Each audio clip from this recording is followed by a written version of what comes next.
एक राजा था। वह दयालु और धर्म की राह पर चलने वाला, जनता के कष्ट को दूर करने वाला था। लेकिन राजकुमार का स्वभाव राजा से बिल्कुल विपरीत था। उसे निरपराध नागरिकों को यातना देने में आनंद आता था। स्वभाव से दुष्ट और निर्दयी और बोलने में भी कर्कश राजकुमार को बार बार क्रोध आ जाता था। राजा राजकुमार की इन हरकतों से काफी खिन्न था। राजा ने अपने पुत्र को सुधारने के जितने प्रयत्न संभव थे किए, लेकिन राजकुमार अपने कुमार्ग से नहीं हटा।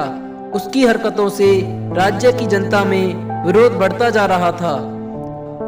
जैसे जैसे राजकुमार की उम्र बढ़ती जा रही थी, वैसे वैसे उत्पात भी बढ़ रहे थे। सभी परिजन उससे किसी न किसी तरह मुक्त होना चाहते थे। धीरे धीरे इसकी जानकारी पड़ोस के नगर में रहने वाले एक संत को पड़ी। संत ने सोचा, यह तो एक दिन तानाशाह बनकर नगरवासियों को परेशान करेगा।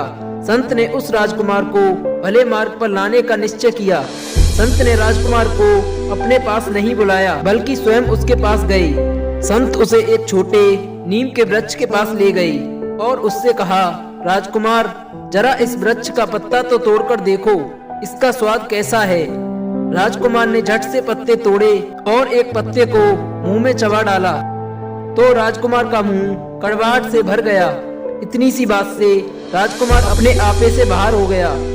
इसके लिए उसने संत से तो कुछ नहीं कहा, परंतु उस पेड़ को अपने नौकरों को आदेश देकर उखड़वा दिया।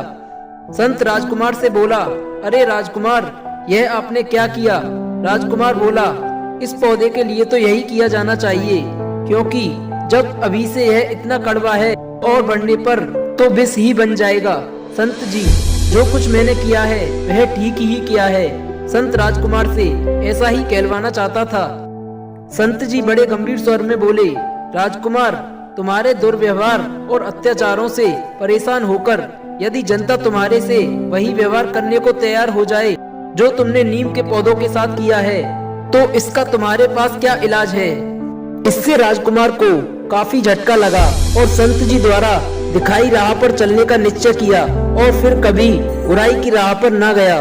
तो दोस्तों, इस कहानी से सीख यह है कि हद से ज्यादा क्रोध इंसान को बर्बादी की राह पर ले जाता है।